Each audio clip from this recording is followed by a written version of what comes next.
In my last life, I thought I had done everything to cut Patricia out of my world. She stayed in the capital, so I went to Frontier. When she came all the way to the borderlands looking for me, I locked myself behind the military gates and refused to see her. When death finally came for me, she was outside, crying, begging for one last glimpse as the mournful sound of funeral music drifted through the camp. I turned away. I gave my final orders, closed my eyes, and left that world behind. They said she knelt before my grave all night, and by morning, her hair had turned white. Jordan, why did you stop wanting me? Chapter 1. The capital's military district is short on men, Jordan. You'll stay in Beijing for now. I stared at the steaming enamel mug in front of me. Those words hit like a thunderclap. Beijing? Stay in Beijing? My heart jolted. Weren't I already dead?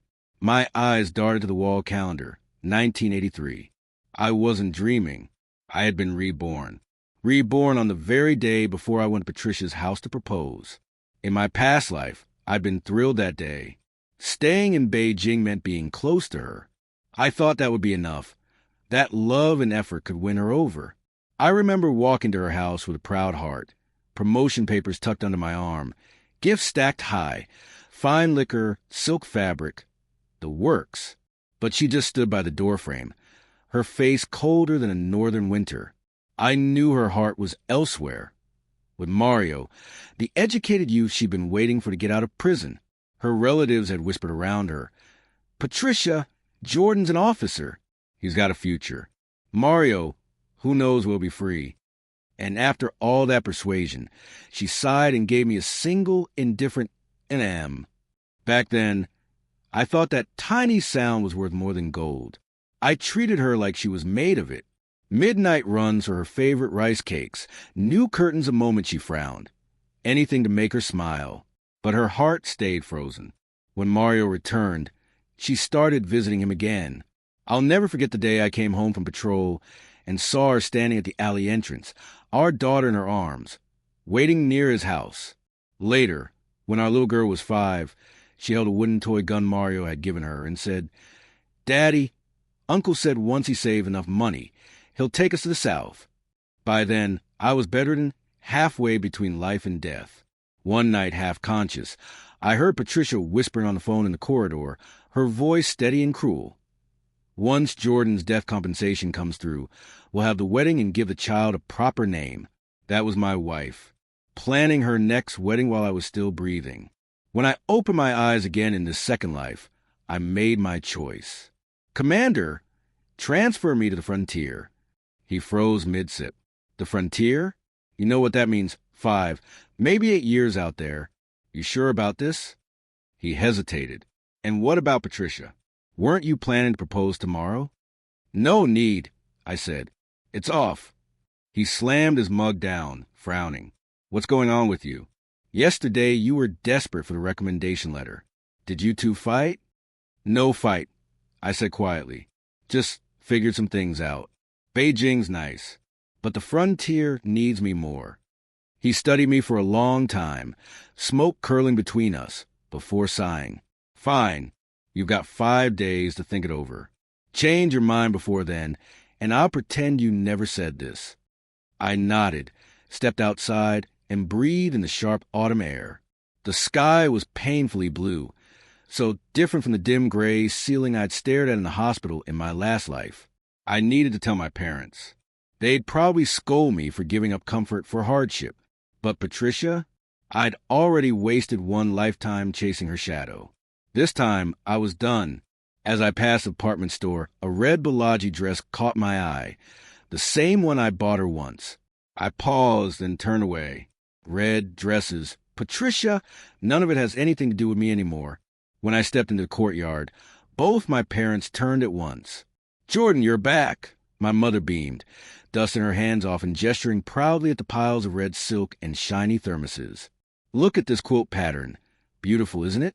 Your dad picked the brightest one. And the sweet rice cakes. I had Aunt Lee steam them overnight. You can take them tomorrow when you go propose." My father twisted around from the stool, still holding a dripping brush. "Patricia loves those candied fruits from the west side of the city. he said earnestly. I bought 2 pounds this morning. Think that's enough? Their excitement hit me like a wave of déjà vu. In my last life, I'd stood right here, eyes wet, surrounded by the same decorations, the same red fabrics, the same hopeful smiles. Everyone had said Patricia was a blessing, that I was lucky to have her. Even after the wedding, they never stopped reminding me to treat her well. And when I was dying, my mother had held my hand, whispering through tears, "It's our fault we couldn't help you keep her heart." Now, watching them fuss over every detail, that same heartache came crawling back. "Dad, Mom," my voice cracked a little. Stopped for a second. My mother froze mid-motion, an apple halfway to the basket. "What's wrong? You think these apples are too small? I'll get bigger ones. It's not the apples." I stepped closer, the bright reds around me blurring like pinpricks in my eyes. "The proposal, forget it. I don't want to get married." My father jumped down from the stool, nearly dropping the brush. "What did you say? You don't want to get married? Patricia's such a good girl. What happened? Did you two argue?" "No," I said quietly. "She doesn't like me. She never did." And just as the words left my mouth, a bicycle bell rang from outside. We turned. Patricia stood there, a little breathless from the ride, sweat glinting on her forehead. She wore a light blue blouse, her bike basket filled with something wrapped neatly in lotus leaves. "Uncle Andy," she greeted softly, her smile polite and practiced. Her eyes drifted across the yard, over piles of red silk and wedding gifts, and her brow furrowed just slightly. A flicker, but my mother caught it. The cheer on her face faltered. See? I wasn't lying. She had never wanted this. Patricia quickly masked it, stepping forward and handing my mother the basket. "My mom made fresh buns. I brought you some." I didn't take them. Instead, I walked straight up to her. "Patricia," I said, my voice steady, "let me ask you something." She looked up, startled by my tone. "What is it? Do you like me?" I asked. "Do you really want to marry me?" She froze. For a heartbeat, the whole courtyard was silent.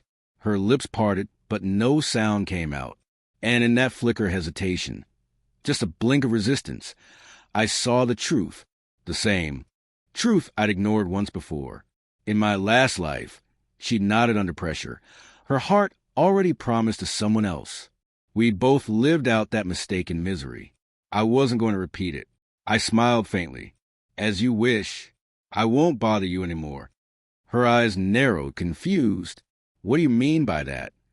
I turned to my parents, their faces pale with disbelief.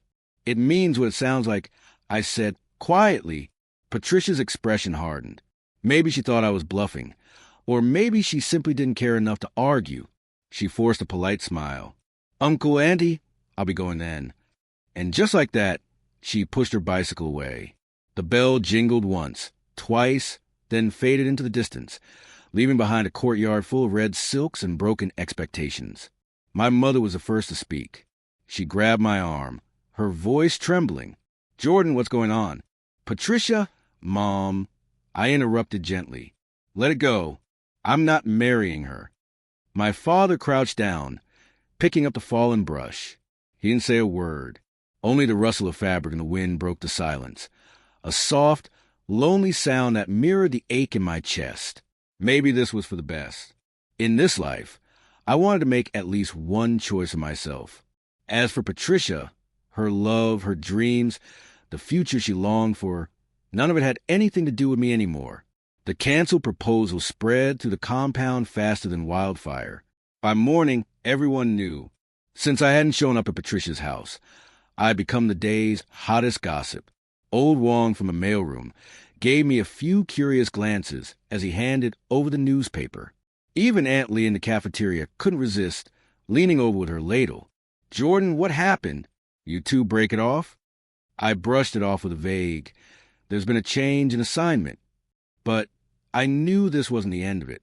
The next afternoon, the sun blazed down as I stepped out of the base. Squinting toward the residential gate, I saw a familiar figure standing beneath the shade of a tree. Patricia. She held a canvas bag in her hands, her toes tracing little circles in the dirt. When she saw me, She walked over, hesitant but deliberate. It was the first time she'd ever come looking for me. And in our last life, after decades of marriage, she'd never once even known where my office was. Instinctively, I wanted to pretend I hadn't seen her, to just keep walking and let the moment pass. But then, Jordan, her voice cut through the afternoon heat. I stopped, turned slowly, my face unreadable. What is it? Patricia came toward me, the sunlight catching the faint sheen of sweat on her forehead. Her voice trembled slightly, but there was something fierce in it. Yesterday, why didn't you come to my house with a proposal? For a second, I almost laughed. 2 days ago, she stood in my parents' courtyard, silent and distant, her resistance clear in every glance. And now she had the nerve to ask me that? Did you forget what I said yesterday? I asked quietly. You don't like me. So I ended it. Her eyes flashed. When did I ever say I didn't like you? She shot back, voice rising. I never said I refused. I let out a small, humorless laugh. No, you didn't say it. But you didn't have to. The way you frowned, the silence, that look in your eyes, even my parents could see it. Patricia, I know exactly who you're waiting for. For a moment, the air between us stilled. I used to be foolish enough to think I could change your heart, I went on softly. But forcing a fruit to ripen before its time only makes it bitter. I met her gaze, steady and calm. You don't owe me anything. I won't force you to pretend. From now on, we'll go our separate ways. It's better for both of us. I thought that was it. A clean ending, respectful and final. But before I could take another step, Patricia's hand shot out and grabbed my sleeve. Her fingers trembled, but her grip was desperate. You can't do this, she said, her voice shaking, all her usual calm and pride stripped away. Everyone in the compound knows you were supposed to propose. If you don't show up, they'll talk. They'll think something's wrong with me. Her fingers twisted the fabric of my uniform until it wrinkled beneath her grasp. I looked down at her, at the tears forming in her eyes, and all I could see was another image. Patricia years later, standing at the alley corner with our daughter, waiting for Mario. The same woman who had quietly planned to use my death compensation to marry another man, and now she was worried about her reputation. The irony cut deeper than any knife. Expressionless, I pulled my arm free and stepped back. My decision won't change, I said. What others say, that's your concern, not mine. I brushed past her, not once looking back. Still, I could feel her eyes on me, frozen, uncertain. From a distance, I saw her standing under that tree, the sunlight tracing her outline. There was something in her gaze I hadn't seen before, confusion, maybe even regret, but I didn't stop to read it. Whatever it wasn't my burden anymore. Things had to end cleanly. Her hesitation, her shame, those were hers to carry now. As for me, Jordan, I'd already paid enough for her choices in one lifetime. I wasn't about to do it again. When I got home, I started packing. The sound of the trunk latches clicking echoed through the small house. My parents came rushing in just as I was stuffing a pair of rubber shoes into the bottom of the box. What are you doing? My father asked, alarmed. Why are you packing? Without pausing, I wrapped my enamel mug in old newspaper and placed it carefully inside. I applied for frontier posting. I said, Xinjiang. The teacup nearly slipped from my father's hands. Xinjiang? But I thought you were staying in Beijing. Why would you go that far? I pressed the last shirt down, closed the trunk, and fastened the latch. I was wrong before. I said simply, they need people out there more. Silence filled the room. My mother crouched down beside the trunk, her fingers brushing over the metal insignia like it was something sacred. You've really decided? She whispered. The sandstorms there are brutal. The winters could freeze a man to the bone. Yeah, I said softly. I've decided. I leave in 3 days. I expected them to argue, like they did in my last life, to beg me to stay, to remind me I was their only son. But instead, my father slapped his thigh with sudden energy. Then we'll go too. I blinked. What? He grinned. Your mother and I will come with you. I stared, completely thrown off. Go with me? The conditions there are terrible. You can't. Harsh? My mother interrupted, standing up with a spark in her eyes. What's harsh about it? Your father's always talking about how he served on the frontier when he was young. I've always wanted to see the Gobi Desert. Perfect timing. We'll treat it like retirement. Before I could react, they were already making plans. Bring the thick quilt, my mother said, and find your dad's old fur hat. Let's buy some canned fruit for the road, my father added, already halfway out the door. I opened my mouth to stop them, but the words caught in my throat. Maybe leaving together was the fresh start we all needed. Just as we finished packing, the sound of a bicycle bell echoed from outside. I went to open the door, and there she was again. Patricia. Her hair clung to her forehead, and she was breathing hard, like she'd ridden the whole way without stopping. Jordan, she began, but my mother's voice called from inside before she could finish. Jordan, don't forget your father's wool socks. He'll need them in Xinjiang. Patricia froze. Her eyes widened. Xinjiang. I nodded, leaning casually against the doorframe. Yeah, I'm leaving in a few days. You're going to Xinjiang? She asked, her voice unsteady. Why? I thought you were staying in Beijing. I applied to serve on the frontier, I said simply. My tone was calm, detached, like I was talking about someone else's life entirely. Her voice trembled a little when she finally spoke. Then when will you be back? I shrugged, half smiling though there was nothing funny about it. Don't know. Maybe 5 years. Maybe 10. I paused, letting the silence stretch between us. Or maybe I'll never come back. The second those words left my mouth, I saw her eyelashes flutter, a small, sharp tremor. Patricia, who was always so composed, so distant, suddenly looked afraid. Real fear, the kind you can't hide behind pride. She took a step closer, her chest rising and falling fast. You have a good life here in Beijing, she said, her voice almost breaking. Why go somewhere so far? Is it because, Patricia, I cut in, firm and steady. Everyone has their own path. Do I need your permission to walk mine? That shut her up. She stood there, lips pressed tight, sunlight flickering through the leaves, painting her face with shifting gold and shadow. For the first time, I saw something raw in her eyes, not arrogance, not calm, but loss. A quiet, startled kind of loss, like a cloud breaking apart before it can rain. She started to say something, but the words caught in her throat. Inside, I could still hear my parents bustling about, the thud of boxes, the clatter of shoes, the sound of homes slowly emptying. I didn't want to stretch the moment any further. I stepped aside and nodded toward the gate. If there's nothing else, please go. I still have packing to do. It was the first time I'd ever dismissed her. In my old life, I would have done anything to keep her from crying. But now, watching her stand there with that unreadable look in her eyes, all I felt was calm. She lingered for a while before finally turning away, her bicycle squeaking softly as she walked it down the street. The sunlight fell on her back, stretching her shadow long across the ground. Maybe I should have called after her. Maybe I should have asked what that look meant. But I didn't. I was tired of wondering, tired of hoping. Somewhere deep down, I finally understood I didn't love Patricia anymore. The next few days passed quietly.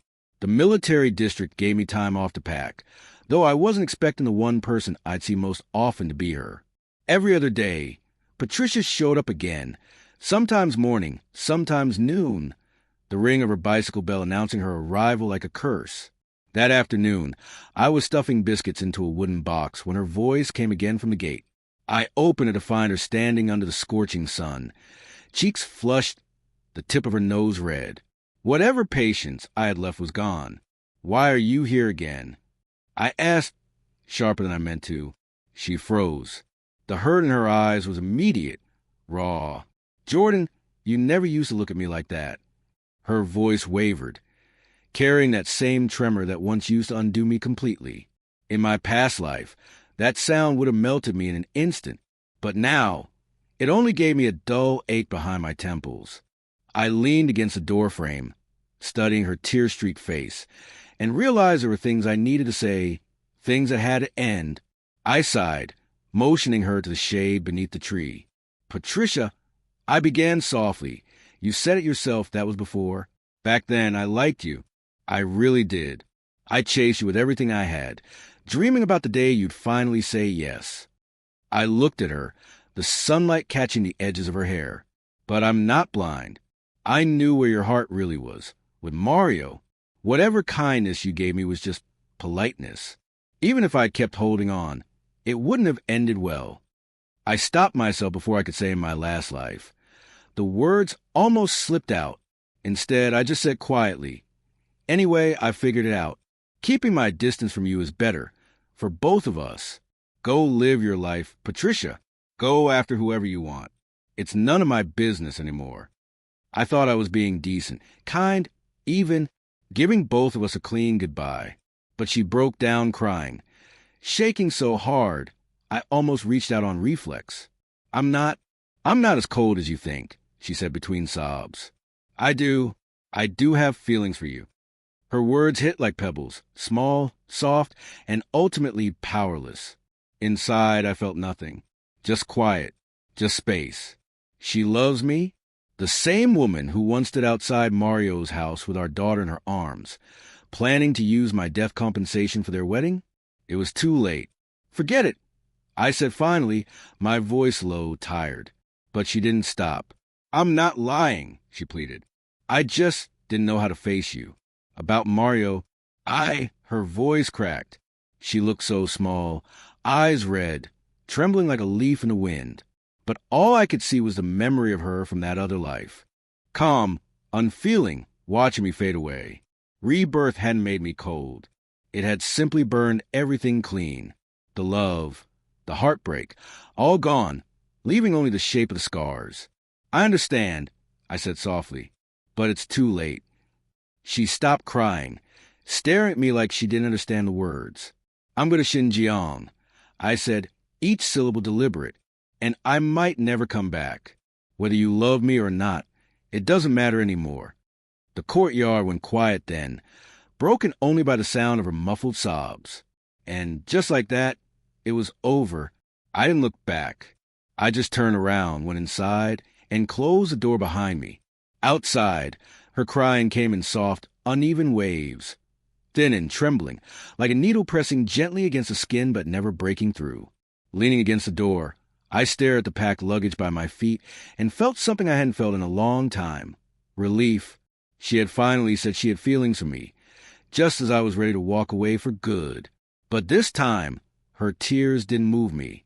Her confessions, her love, I let them stay behind, to be carried off by the Beijing wind. The morning I left, the whole compound gathered along the dusty road to see me off.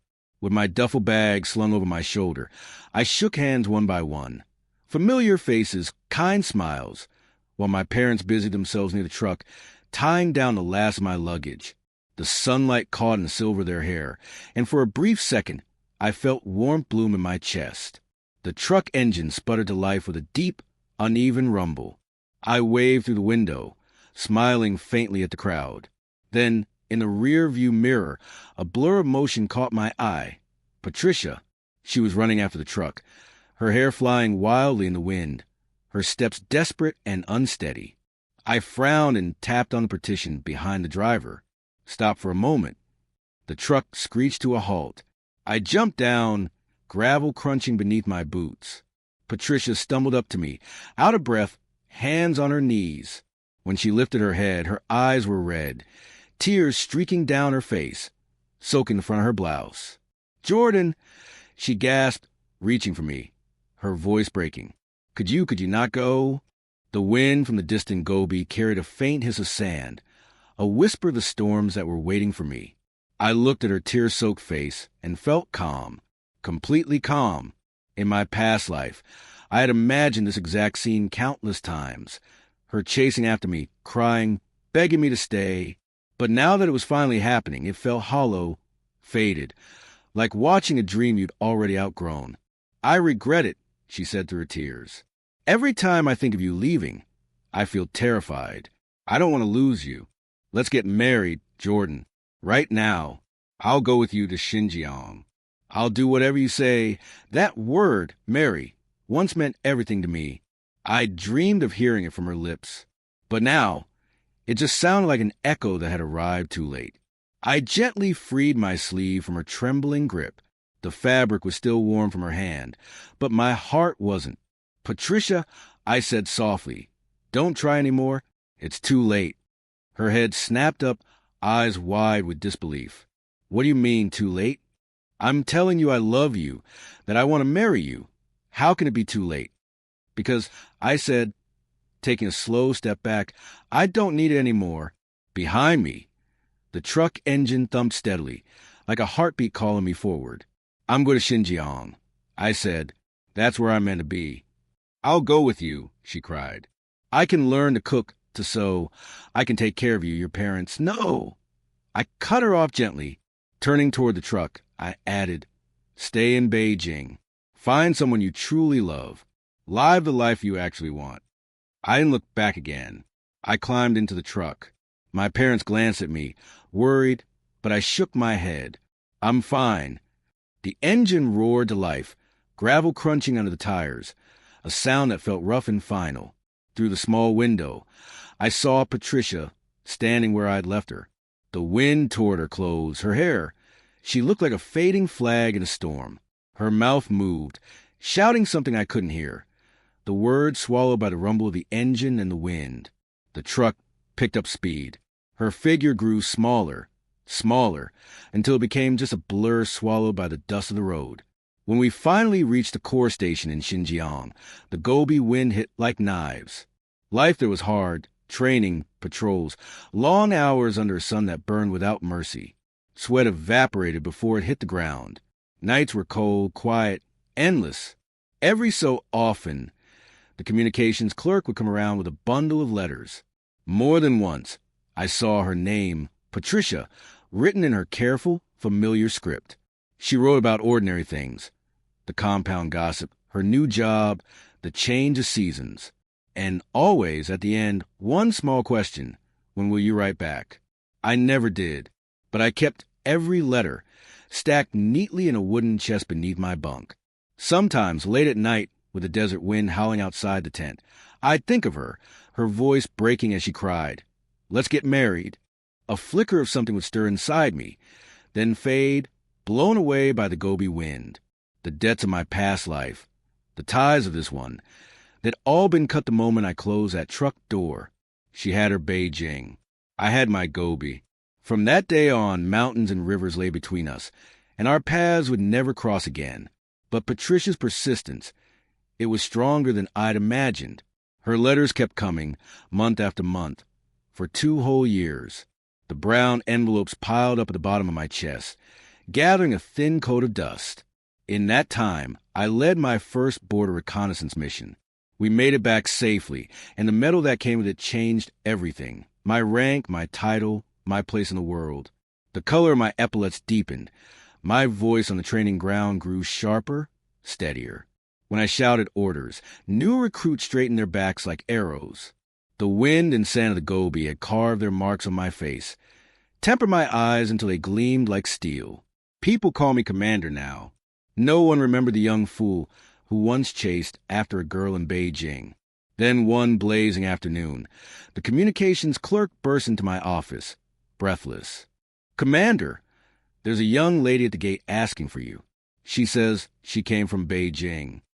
The red and blue pencil in my hand stopped midair, its tip punching a small hole through the map. Beijing? I didn't need to ask who it was. Who else but her would travel thousands of miles across the desert just to find me? Patricia. A cold, humorless smile tugged at my lips. In another lifetime, she had left me standing in the snow while she ran off to see Mario. And now, here she was, the one waiting for me. I didn't even look up. Tell her to leave. The clerk hesitated. "But, sir, she's been standing out there for 2 hours. In this heat," I said. I repeated, my voice low, steady, unshakable, "Tell her to leave." The pencil snapped between my fingers. The message was clear. That evening, when I finally returned to my quarters, even my mother had heard. She tried to speak gently. Jordan, they say there's a girl waiting outside the battalion gate. All afternoon. She came all the way from Beijing. Maybe it's urgent? I took off my cap, hung it on the wall, and said simply, there's nothing left for us to say. Because I remembered everything. How? In another life, she'd made me wait 3 hours in the freezing snow outside her apartment while she met Mario. How I burned with fever, clutching our child, while she said Mario just wanted to talk. Now she waited for me under the desert sun. A few hours of discomfort. What was that compared to years of silence? I figured she'd give up in a few days. The Gobi was no place for anyone with regrets. But 3 days later, the clerk came again. Commander, that lady, she's rented a mud brick house near headquarters. She says she plans to stay. I froze, the small metal soldier in my hand pressing into my palm. Stay? Here? What was she trying to prove? That she could outlast the desert? I didn't want to know. Around that time, a new tactical research unit was forming. Behind-the-scenes work, endless maps and strategy. I volunteered immediately. From the field to the desk, from the front lines to quiet rooms filled with papers and dust. I buried myself in work. The research office was on the top floor, its windows facing the endless Gobi. I left the curtains half drawn. Enough light for the maps, but not enough to see what waited below. One night, I went downstairs for water. Under the dim corridor light, I caught sight of a figure crouched by the wall. Small, still, shivering. Patricia. When she heard my steps, she lifted her head. Her cheeks were red from the cold. Her lashes tipped with frost. When she saw me, her eyes lit up, trembling with hope. Jordan, she whispered. I walked past her without stopping. The door shut behind me, hard enough to swallow her voice. Back upstairs, I leaned against the radiator.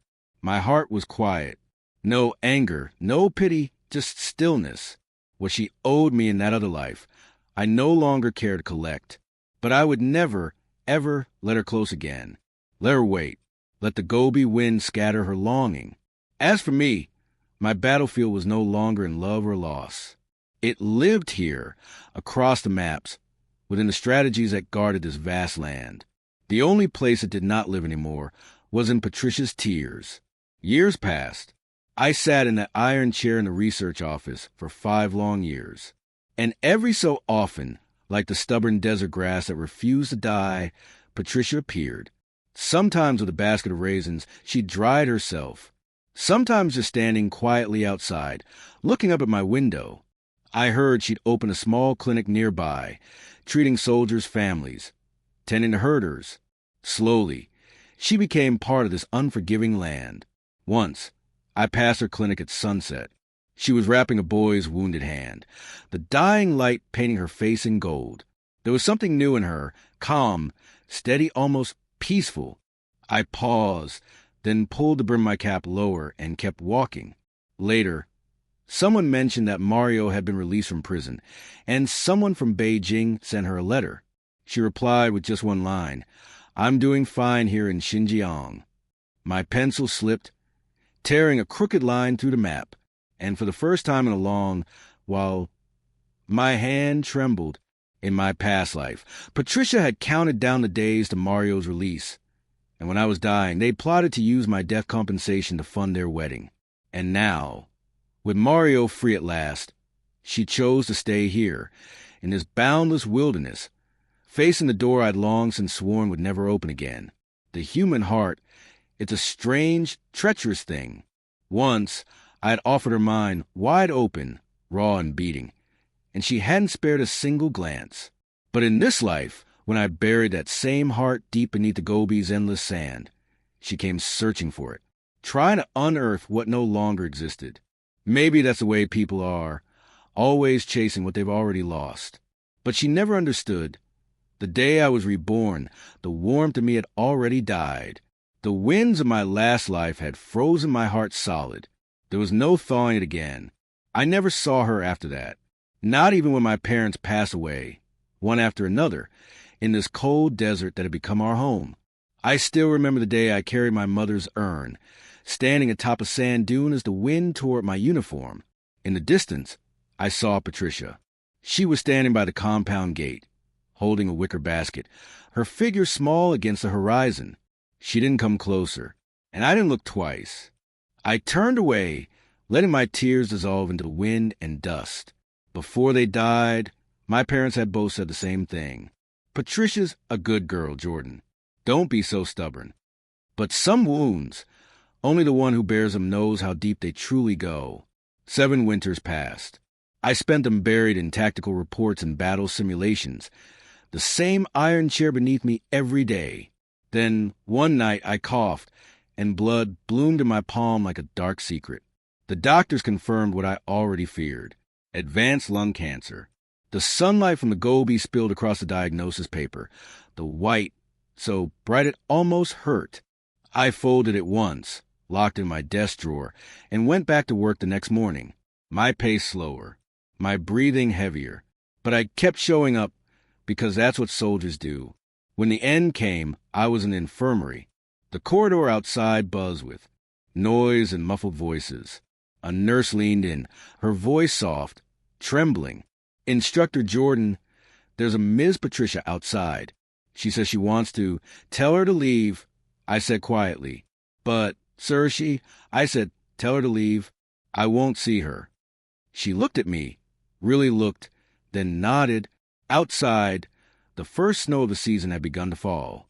The Gobi lay silent under a blanket of white, stretching endlessly toward the horizon.